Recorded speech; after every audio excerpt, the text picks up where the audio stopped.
Genèse chapitre 4, versets 6 et 7. Et l'Éternel dit à Caïn, « Pourquoi es-tu irrité? Et pourquoi ton visage est-il abattu? Si tu fais bien, ne relèveras-tu pas ton visage? Mais si tu ne fais pas bien, le péché est couché à la porte et son désir est tourné vers toi. Mais toi, tu dois dominer sur lui. »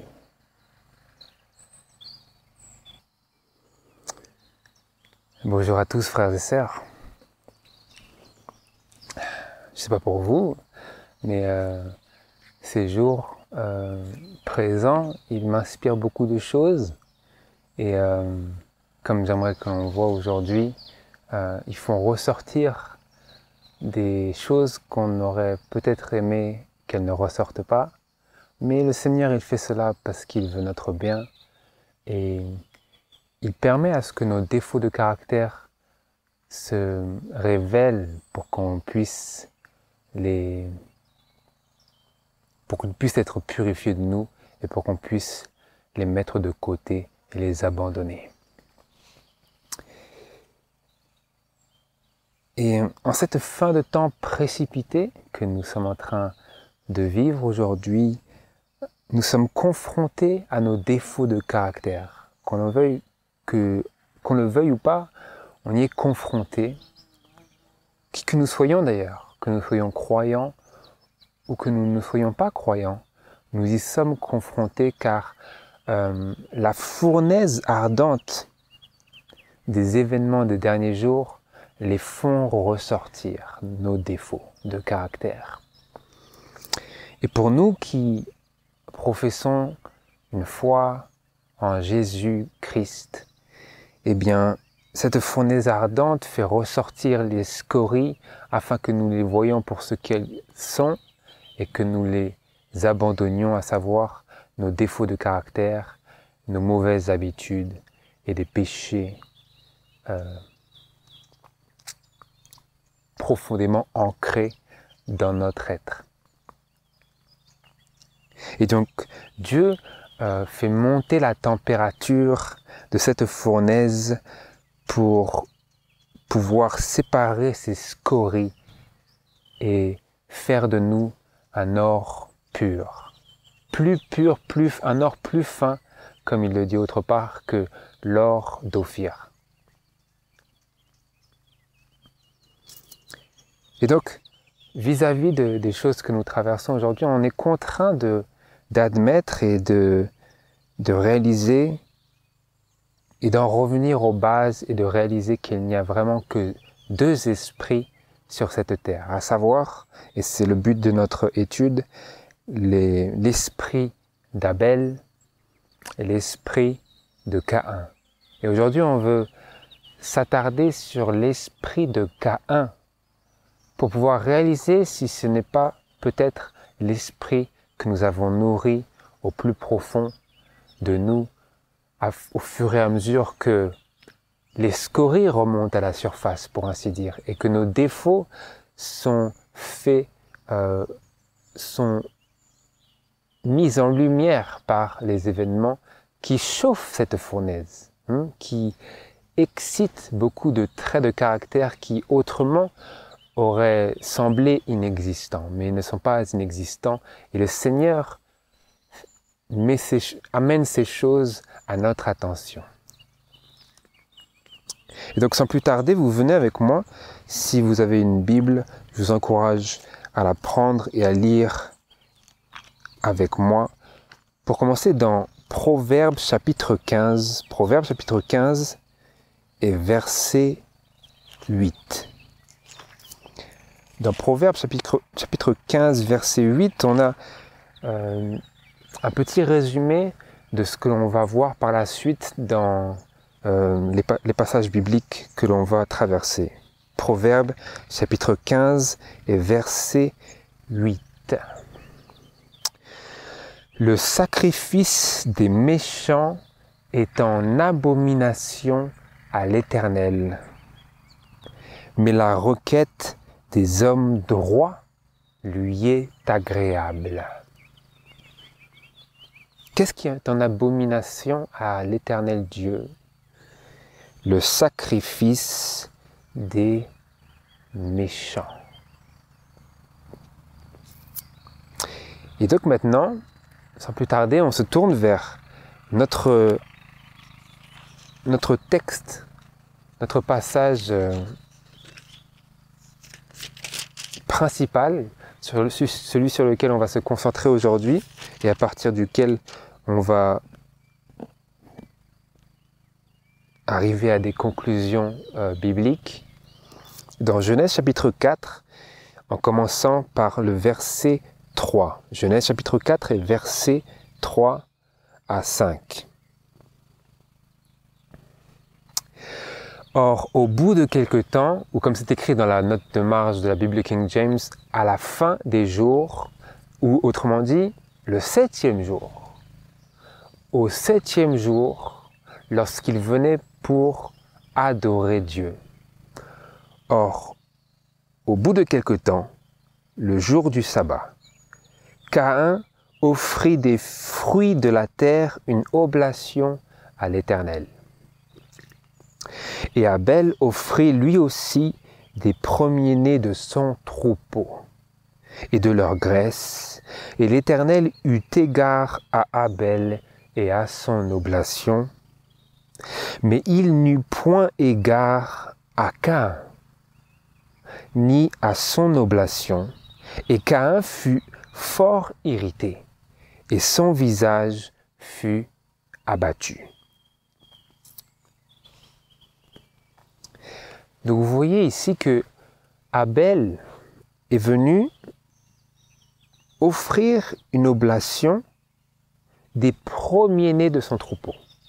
Donc offrir un sacrifice vivant qu'il a dû donc tuer en sacrifice à Dieu. Et Dieu a eu égard au sacrifice d'Abel, mais par contre, Dieu n'a pas eu égard, il n'a pas approuvé le sacrifice de Caïn, ni à son oblation. Et à cause de cela, nous voyons l'esprit de Caïn qui s'est révélé, qui s'est manifesté, qui est ressorti à la surface. Caïn s'est offensé de ce que Dieu n'a pas accepté son offrande qui était parfumée d'orgueil et de suffisance. Et ensuite, vous continuez, ou plutôt, avant de poursuivre, il y a un passage de l'esprit de prophétie que j'aimerais lire pour que vous voyez que ces conclusions que je vous déclare ici sont directement issues de l'inspiration. Et je lis ici dans le livre Patriarches et prophètes à la page 49 et au paragraphe 3 pour commencer. Les deux frères préparèrent 2 autels semblables et y apportèrent leurs offrandes. Celle d'Abel, conformément à l'ordre divin, consistait en un agneau de son troupeau. Donc, Abel était venu avec aucune prétention propre à lui-même, mais en offrant une offrande conformément à l'ordre divin. Donc Dieu a dit, tu viens de cette manière, et Abel a dit, je viens de cette manière. Et l'Éternel eut égard à Abel et à son oblation. Le feu descendit du ciel et consuma le sacrifice. Mais Caïn, en dépit des instructions reçues, nettes et précises, déposa sur son autel non pas un agneau, mais des produits de son verger. Aucun signe du ciel ne vint témoigner que son offrande était agréée. Abel le supplia de s'approcher de Dieu de la façon divinement requise, mais il ne se montra que plus obstiné à en faire à sa guise. Étant l'aîné, il jugeait qu'il n'avait pas de leçon à recevoir de son frère et méprisa ses conseils. Nous voyons ici l'esprit de Caïn. Caïn était venu à offrir à Dieu sa propre production de son verger.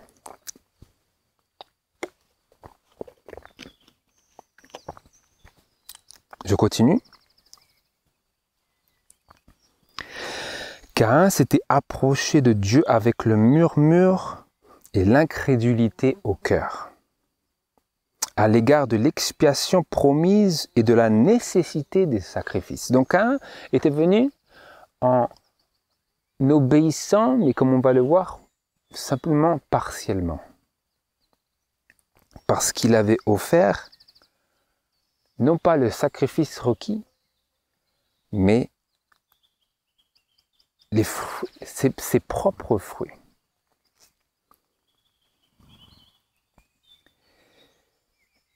Son offrande n'exprimait aucun aveu de ses fautes. Comme beaucoup de nos contemporains, il trouvait que ce serait pour lui un acte de faiblesse que de suivre scrupuleusement les directions divines et d'attendre son salut uniquement de l'expiation du Sauveur promis. Il détermina de conserver son indépendance, il viendrait par ses propres mérites. Il ne s'approcherait pas de Dieu avec un agneau dont le sang se fût mêlé à son offrande. Il apporterait du fruit de son travail. Il présenta son offrande comme une faveur faite à Dieu, par laquelle il espérait obtenir l'approbation divine. Et là, vous notez bien, Caïn avait obéi, il est vrai, en érigeant son autel, il avait obéi en apportant une offrande, mais son obéissance était incomplète. Il y manquait l'élément essentiel, l'aveu du besoin d'un Rédempteur. Donc, nous avons ici l'esprit de Caïn. Et l'esprit de prophétie nous dit également qu'il n'y a que deux catégories d'individus dans le monde, à savoir les Caïn et les Abel. Et ces catégories d'individus, l'esprit dont ils sont animés revient directement à celui qui animait ces deux enfants d'Adam et Ève. Et l'esprit de Caïn, c'est de venir sans l'élément essentiel, à savoir l'aveu du besoin d'un Rédempteur. Et donc ces événements des derniers jours que nous traversons aujourd'hui, frères et sœurs, ça fait ressortir aussi cela. Ça fait ressortir cet esprit de Caïn, cet esprit de suffisance où nous sommes prêts à faire ce que Dieu dit, mais où nous rechignons à apporter l'élément essentiel, à savoir l'aveu de nos fautes et l'aveu de notre besoin d'un Rédempteur, de notre besoin de Jésus, de notre besoin du parfum de ses mérites, de notre besoin de sa grâce et de notre besoin d'être approuvé et reçu de Dieu dans le nom et dans les mérites seuls de Jésus-Christ. Et c'était cet élément essentiel qu'il manquait au sacrifice de Caïn.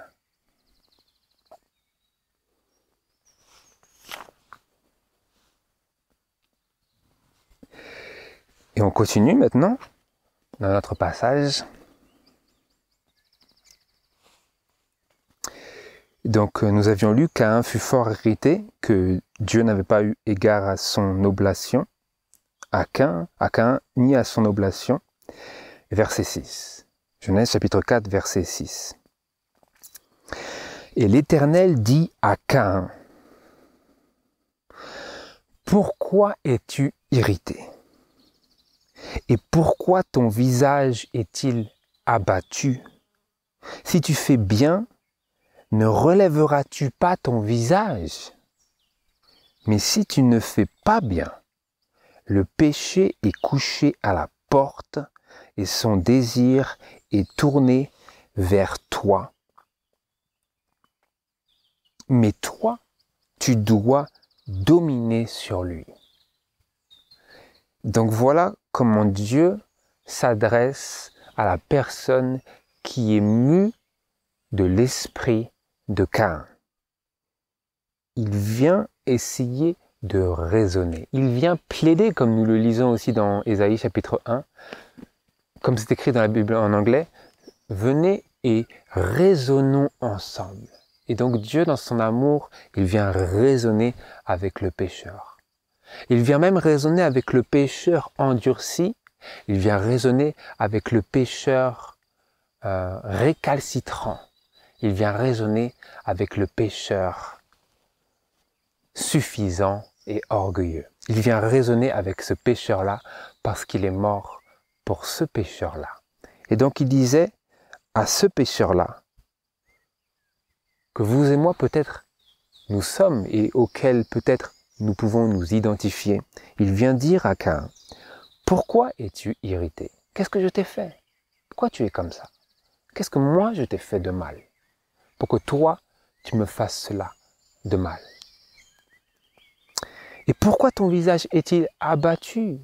Je ne prends pas plaisir à ce que tu sois abattu, dit le Seigneur, au pécheur.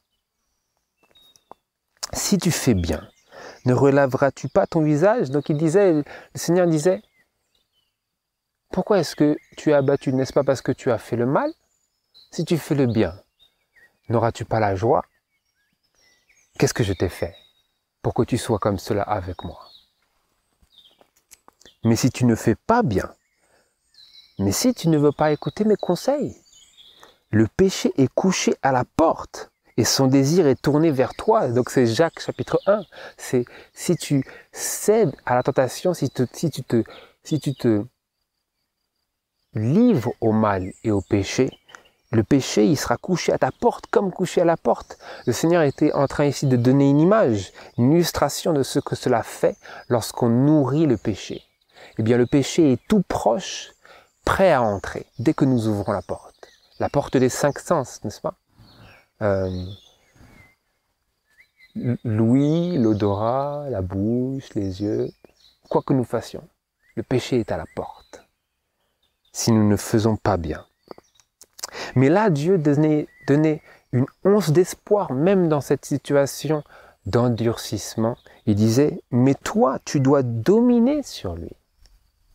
Donc même si tu t'es plongé dans cette condition de choses, ce n'est pas sans espoir. Toi, tu dois dominer sur le péché. Et tu peux dominer sur le péché si tu viens dans les mérites de Jésus et avec la grâce que moi, Dieu, je t'offre. Toi, tu dois dominer sur lui. Mais nous poursuivons où nous voyons le développement de l'esprit de Caïn. Et Caïn parla à Abel son frère. Et comme ils étaient au champ, Caïn s'éleva contre Abel son frère et le tua. Et l'Éternel, vous avez ici le dialogue qui s'ensuit après cela, après cet événement tragique. Et l'Éternel dit à Caïn, « Où est Abel, ton frère ?» Et il répondit, « Je ne sais. Suis-je gardien de mon frère, moi ?» Et l'Éternel dit, Qu'as-tu fait? La voix du sang de ton frère crie de la terre jusqu'à moi. Et maintenant, tu seras maudit de la terre qui a ouvert sa bouche pour recevoir de ta main le sang de ton frère. Quand tu cultiveras la terre, elle ne te rendra plus son fruit. Tu seras vagabond et fugitif sur la terre. Et Caïn dit à l'Éternel, « Ma peine est trop grande pour être supportée. » Vous voyez un peu l'esprit de Caïn? Pensez qu'il aurait dit, « Tuer Abel ?» Non. L'esprit de Caïn, c'est moi. C'est moi, mon problème, il est trop grand. Vous voyez? Mais attendez, parce que ça continue encore. Et on veut s'examiner ici. On veut s'examiner si je n'ai pas aussi l'esprit de Caïn en ces derniers jours. Où l'esprit de Caïn va plonger ce monde dans la destruction totale. Il continue, « Voici, tu m'as chassé aujourd'hui de cette terre, et je serai caché de devant ta face, je serai vagabond et fugitif sur la terre, et il arrivera que quiconque me trouvera me tuera. » Et l'Éternel lui dit, « C'est pourquoi, si quelqu'un tue Caïn, Caïn sera vengé 7 fois. » Et l'Éternel mit à Caïn un signe, afin que quiconque le trouverait ne le tuât point.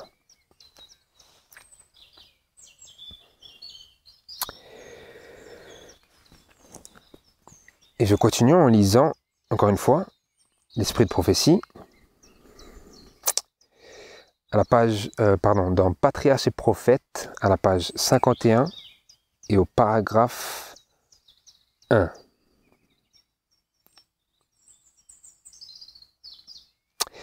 Caïn et Abel représentent 2 catégories d'individus qui existeront sur la terre jusqu'à la fin. Donc voilà. Ce sont les 2 catégories d'individus qui existeront sur la terre jusqu'à la fin. Ils représentent ces 2 catégories d'individus. Les uns acceptent le sacrifice offert pour délivrer l'homme de son péché. Les autres courent le risque de se confier en leur propre mérite, c'est-à-dire d'offrir à Dieu, quoi? D'offrir à Dieu un sacrifice privé de vertu expiatoire et partant, et de là, incapable de réconcilier l'homme avec Dieu. Ce n'est que par les mérites de Jésus que nos transgressions peuvent être pardonnées. Ceux qui ne sentent aucun besoin du sang de Christ et qui pensent s'assurer l'approbation divine par leurs bonnes œuvres commettent la même erreur que Caïn. Aussi longtemps qu'ils n'acceptent pas le sang purificateur, ils restent sous la condamnation. Il n'existe aucun autre moyen pour eux d'être délivrés de l'esclavage du péché. Donc c'est, voilà, frères et sœurs, ici, le réflexe, c'est de lire cela pour ces pécheurs là-bas. Ces pécheurs, tous ces pécheurs là, qui n'acceptent pas mon Jésus. Non, ce n'est pas pour ça que ça a été écrit. Non, parce que ceux qui n'acceptent pas Jésus, ces paroles n'ont aucun poids pour eux, parce qu'ils ne croient pas que Ellen G. White était la servante du Seigneur. Donc ça ne peut pas être pour eux, vous comprenez?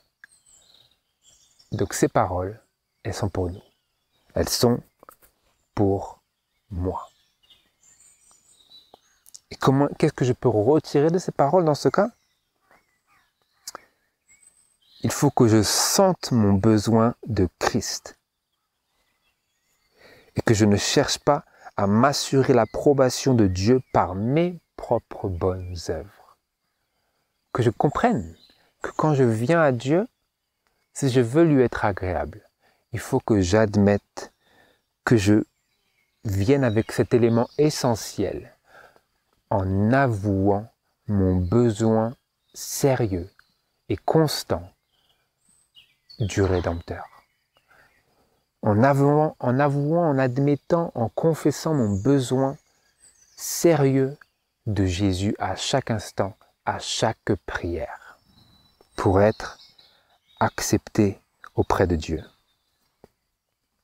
Et à ce moment-là, si j'accepte le sang purificateur, si j'accepte la purification par laquelle Dieu veut me faire passer en ces derniers jours, eh bien, je ne serai plus sous la condamnation. Vous voyez? Je serai délivré de cet esprit de Caïn. Parce qu'il n'existe, comme c'est écrit, aucun autre moyen pour eux d'être délivrés de l'esclavage du péché. Ça s'applique à moi et ça s'applique à toutes les autres personnes. Pas à toutes les autres personnes et à moi. C'est du centre vers l'extérieur. Ça ne peut fonctionner vraiment que comme ça. Et ce n'est que comme ça que cela fonctionne.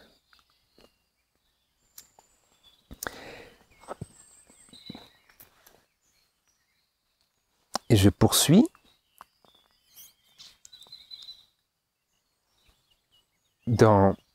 Au verset 16.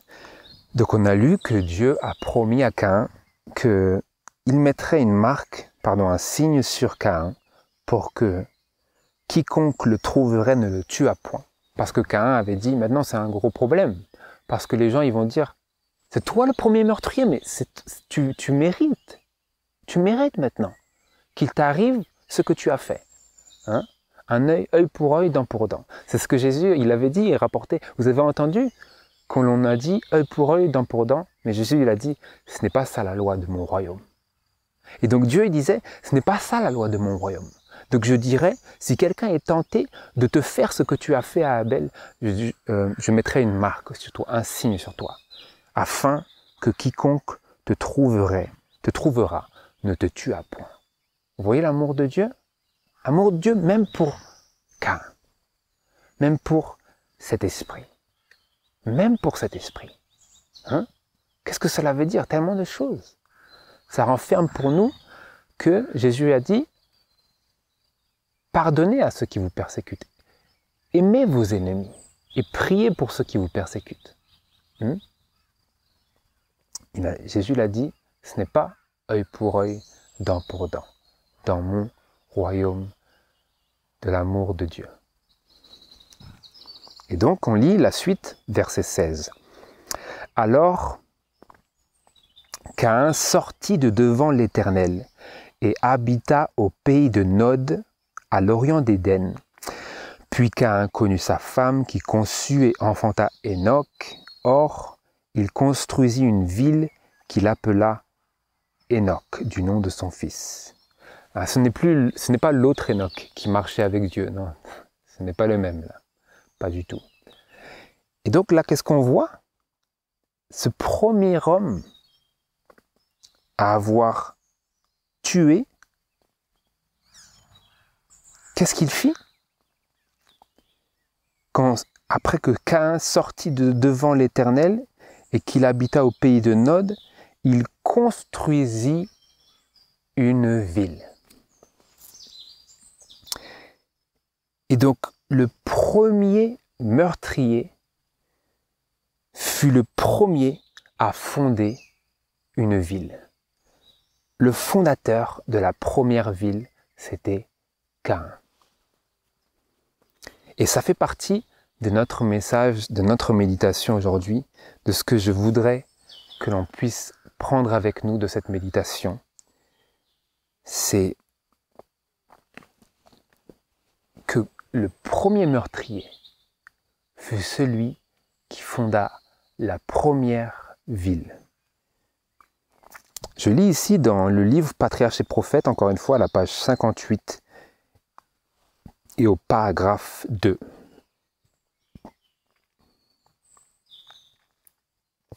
Après sa malédiction, Caïn s'éloigna du voisinage de son père et se voua d'abord à la culture du sol. Plus tard, il fonda une ville à laquelle il donna le nom de son fils aîné. Il s'éloigna de la face de l'Éternel, tournant le dos à la promesse de l'Éden restauré, pour rechercher les biens et les plaisirs d'une terre sous la malédiction du péché. Il devint ainsi le chef de file de la très nombreuse classe de ceux qui adorent le Dieu de ce monde. Ses descendants, célèbres par leur contribution au progrès des arts et des métiers, étaient dénués de piété et opposés au plan de Dieu pour l'humanité.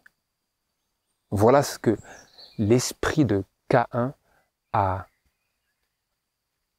produit, a entraîné. Ses descendants, célèbres par leur contribution au progrès des arts et des métiers, étaient quoi? Après toute cette progéniture, tout cet héritage qu'il leur a confié à travers le sang et à travers ses instructions, ils étaient dénués de piété et opposés au plan de Dieu pour l'humanité.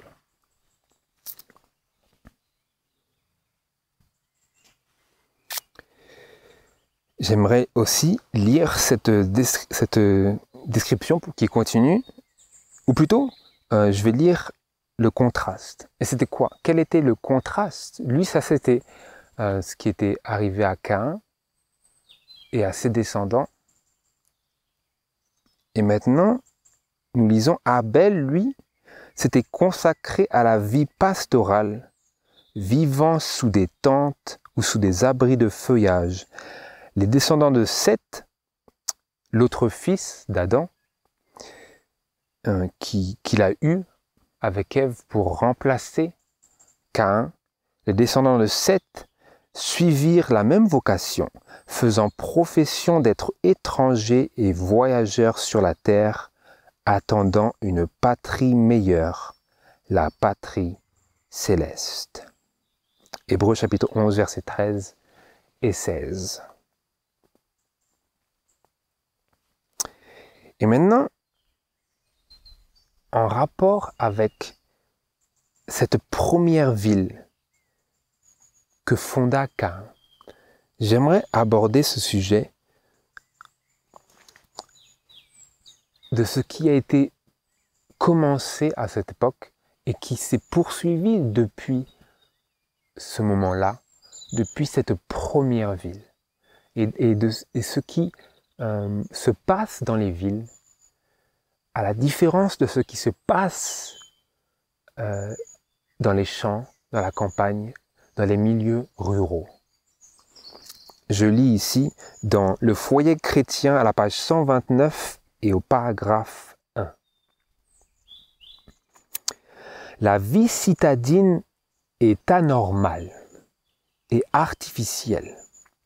La passion intense du gain, le tourbillon des plaisirs et des jouissances, la soif du luxe et l'extravagance sont autant de forces qui, chez les grandes masses de l'humanité, détournent l'esprit du véritable but de la vie.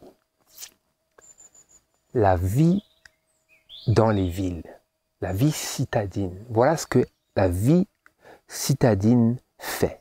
Elle est artificielle et la passion intense, ou comme c'est écrit, l'âpreté du gain, le tourbillon des plaisirs et des jouissances, la soif du luxe et l'extravagance sont autant de forces qui détournent l'esprit du véritable but de la vie.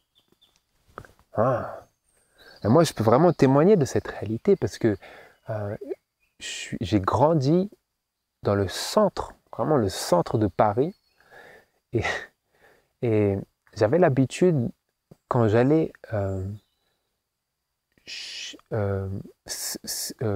séjourner chez ma grand-mère, j'avais l'habitude avec mon frère de dire c'est trop rustique ici, c'est trop rustique. Et ce n'était même pas la campagne, c'était vraiment, c'était juste la périphérie de la ville, quoi, d'une ville du sud. Mais déjà ça, c'était trop bizarre, quoi, parce que la vie citadine a une emprise sur les esprits. Je continue. La vie citadine, toutes ses forces, la passion intense du gain, le tourbillon des plaisirs et des jouissances, la soif du luxe et de l'extravagance, sont des forces qui détournent l'esprit du véritable but de la vie. Elles ouvrent la porte à des maux sans nombre. Toutes ces forces qui sont régissantes dans la vie citadine, elles ouvrent la porte à des maux sans nombre, des maux sans nombre. Vous ne pouvez pas les nombrer, il y en a tellement. Toute cette abondance, cette multiplicité de mots qui sont générés et qui sont nourris par la vie dans la ville. Sur la jeunesse, elles ont un pouvoir presque irrésistible. Presque irrésistible. C'est-à-dire que, sauf si vous êtes surhumain, vous ne pouvez pas résister à l'influence que génèrent toutes ces forces agissantes dans la vie citadine, qu'elles génèrent et qu'elles ont sur vous quand vous êtes jeune. Moi, je sais parce que j'ai grandi à Paris et vous ne connaissez rien d'autre. Donc, comment est-ce que vous pouvez résister à ce qui n'est pas, au premier abord, qui ne semble pas mal, mis à part les messages de votre conscience. Mais ça, c'est quelque chose qui devient très très trouble au fur et à mesure qu'ils sont mélangés à toutes ces influences néfastes qui existent dans les villes. Et donc sur la jeunesse, ces forces ont un pouvoir presque irrésistible. Comment y résister ? L'une des tentations les plus subtiles et les plus dangereuses qui assaillent les enfants et la jeunesse des villes, c'est l'amour des plaisirs. C'est l'amour des plaisirs parce qu'il n'y a pas vraiment d'autres plaisirs que les plaisirs du monde dans la ville. Parce que c'est un environnement artificiel et anormal. Et donc, pour subvenir, entre guillemets, pour soutenir, encourager la vie, il n'y a que les plaisirs mondains qui peuvent faire cela dans la ville. Et donc, ça devient l'une des tentations les plus subtiles et les plus dangereuses qui assaillent les enfants et la jeunesse des villes, l'amour des plaisirs. Les jours de vacances, les sports et les jeux dont le nombre va sans cesse croissant, les détournent des humbles devoirs de la vie. Les humbles devoirs de la vie, c'est une étrangeté à la jeunesse qui grandit, qui est élevée et qui est éduquée par les villes. Elle n'est pas éduquée par les parents, par la sagesse, par le bon sens. Elle est éduquée par ces forces qui régissent dans les villes. Et donc les humbles devoirs de la vie sont un élément inconnu parce que ces humbles devoirs, ils sont si pâles par rapport à toutes ces promesses de gains, d'excitation, de plaisir, de réjouissance, de luxe et d'extravagance. Vous voyez, quand ces choses sont mises les unes à côté, ils font pas le figure, ces humbles devoirs. Et donc ils sont ignorés, ils sont négligés. Et donc les jeunes grandissent pour vivre avec en vue une vie qui est vécue dans le but de satisfaire ses plaisirs et ses désirs charnels.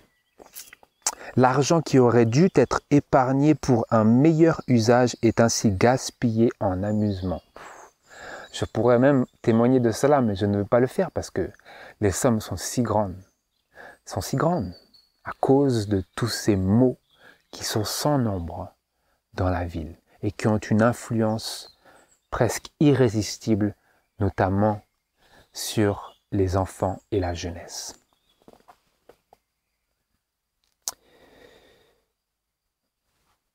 Je continue. Une autre déclaration qui nous aide à nous faire une idée correcte de ce qu'est vraiment la vie dans les villes. Et si vous m'écoutez aujourd'hui, frères et sœurs, et que vous dites, je ne suis pas vraiment dans la ville, c'est pas vraiment la ville, c'est la banlieue, ou c'est la périphérie de la ville. Si vous avez des lotissements, c'est la ville. C'est dur à dire, mais c'est la réalité. Si vous avez des lotissements, ce n'est pas la campagne. Je continue. Dans le foyer chrétien, à la page 129 et au paragraphe 2 et 3, je lis ceci.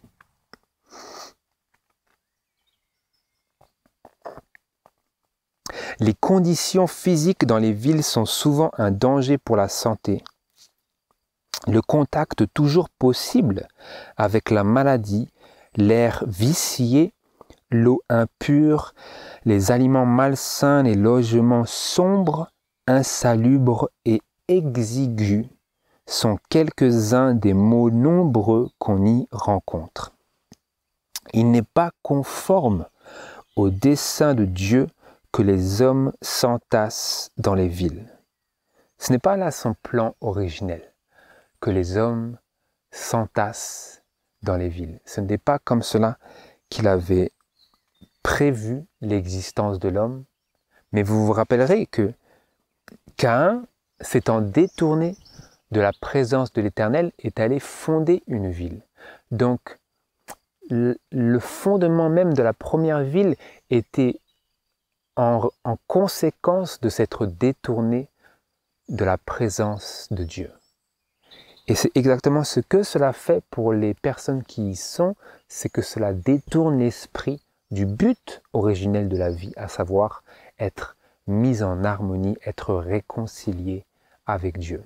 Et c'est cet esprit de Caïn qui empêche, qui décide de ne pas avoir cela et qui ensuite va fonder une existence qui est séparée de cette possibilité. Parce que, comme nous avons lu, ses descendants célèbrent par tout leur progrès dans les arts et dans toutes les industries, eh bien, ils étaient rebelles au plan de Dieu pour l'humanité.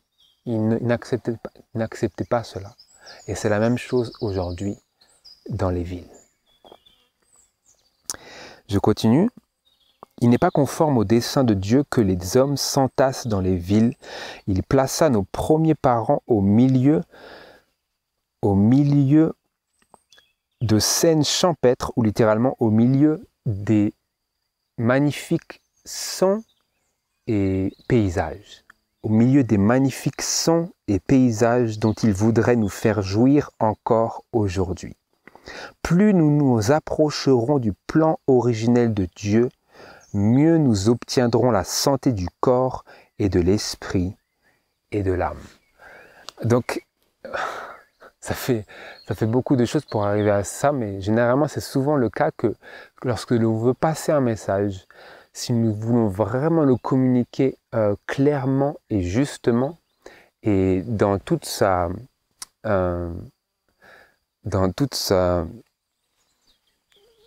manière complète, il faut traverser toutes les étapes que la parole de Dieu nous présente.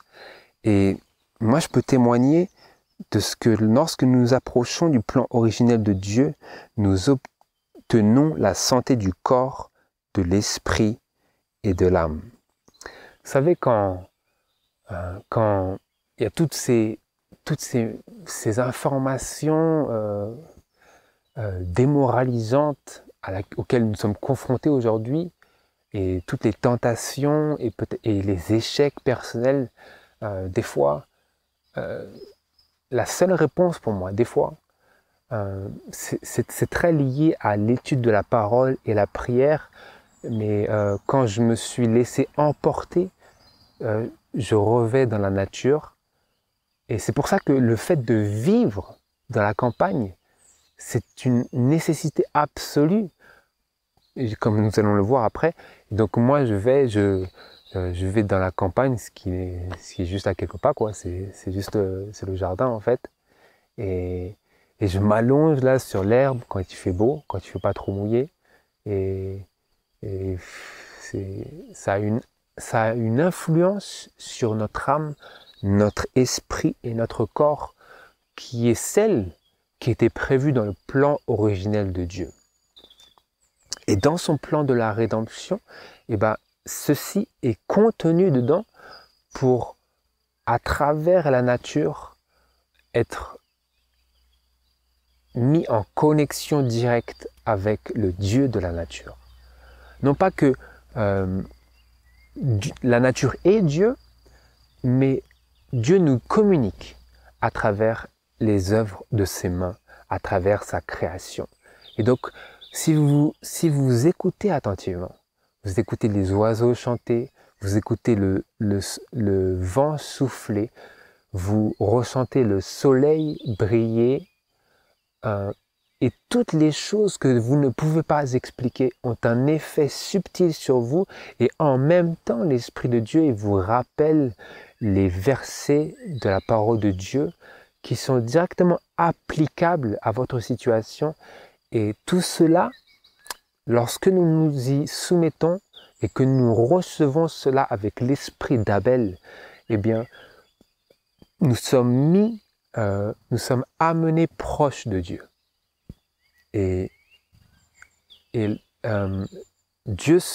Jésus devient plus réel pour nous à travers cette communion avec la nature. Donc je poursuis. Donc maintenant, on veut voir le besoin pour nous de sortir des villes.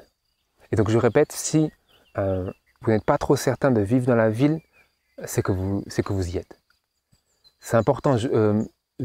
Vivre en campagne, ce n'est pas un moyen de salut. Ce n'est pas le salut par les œuvres, mais cela fait partie du plan de Dieu pour notre salut. Et donc je lis ici, pour ne pas ajouter trop de mes propres paroles, je vous lis dans le Foyer chrétien à la page 134 et au paragraphe 4.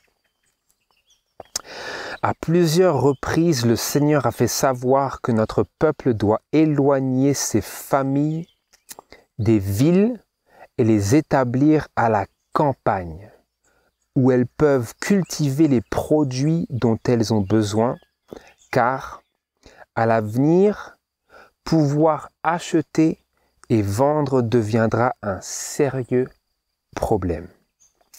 Dès maintenant, nous devons nous conformer aux instructions qui nous ont été répétées maintes et maintes fois. 2 points. Sortez des villes pour vous établir dans les régions rurales, où les maisons ne sont pas trop rapprochées les unes des autres et où vous ne serez pas en contact étroit avec des ennemis. Voilà l'instruction du Seigneur pour nous en ces derniers jours. D'ailleurs, ça a été écrit, et déjà à l'époque, en début des années 1900, elle disait c'est maintenant le temps. Il est temps maintenant pour notre peuple de sortir des villes et d'aller s'établir dans la campagne, ou comme c'est écrit ici, dans les régions rurales. Non pas citadines. Nous avons besoin de ça, et notamment elle dit où les maisons ne sont pas trop rapprochées les unes des autres et où vous ne serez pas en contact étroit avec des ennemis.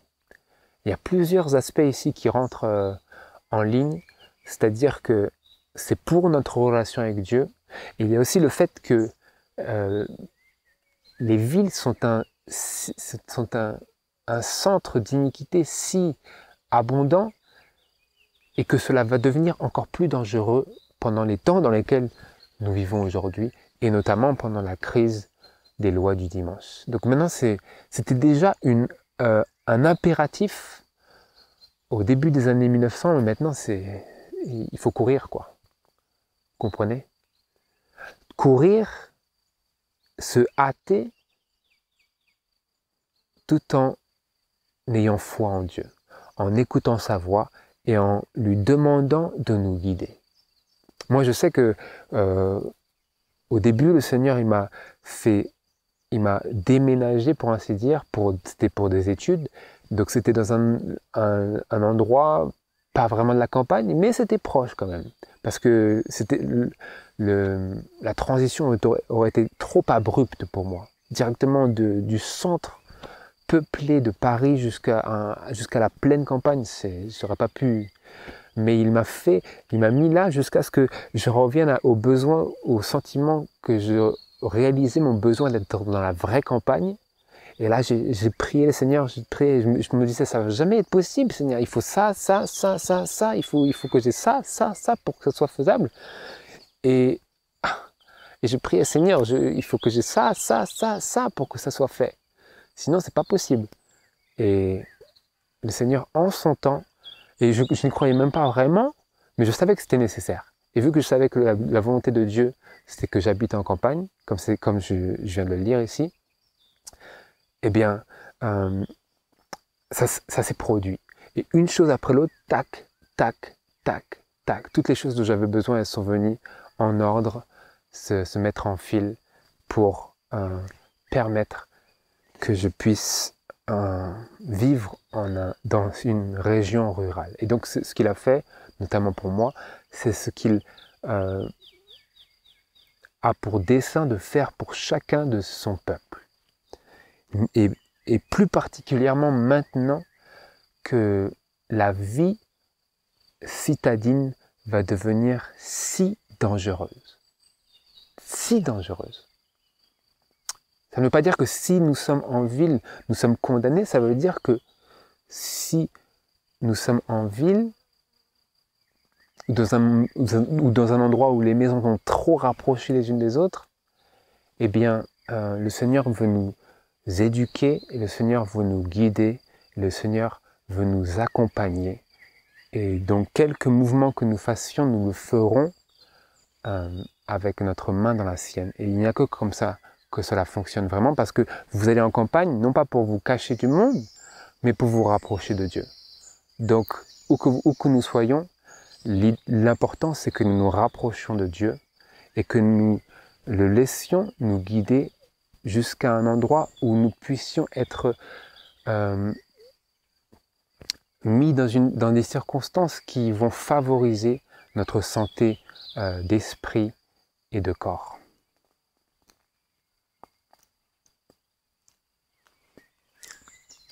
Voilà l'appel. Sortez des villes pour vous établir dans des régions rurales où les maisons ne sont pas trop rapprochées les unes des autres et vous ne serez pas en contact étroit avec des ennemis. Et oui, parce que comme nous avons lu, il n'y a que deux esprits dans ce monde.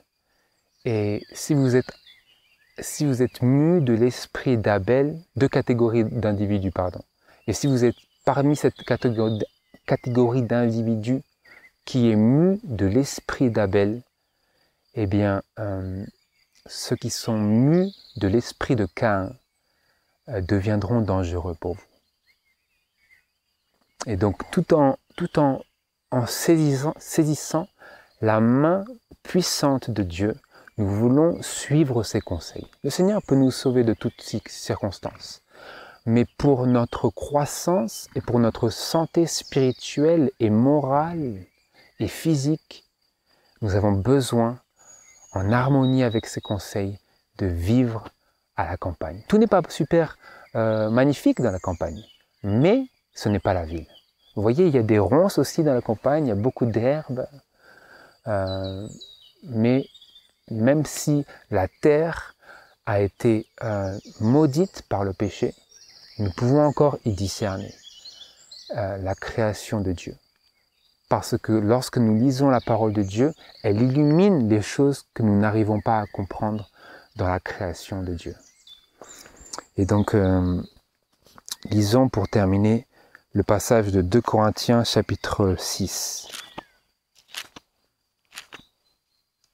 2 Corinthiens chapitre 6 et verset 17. En commençant par le verset 14 et après on va sauter au verset 17.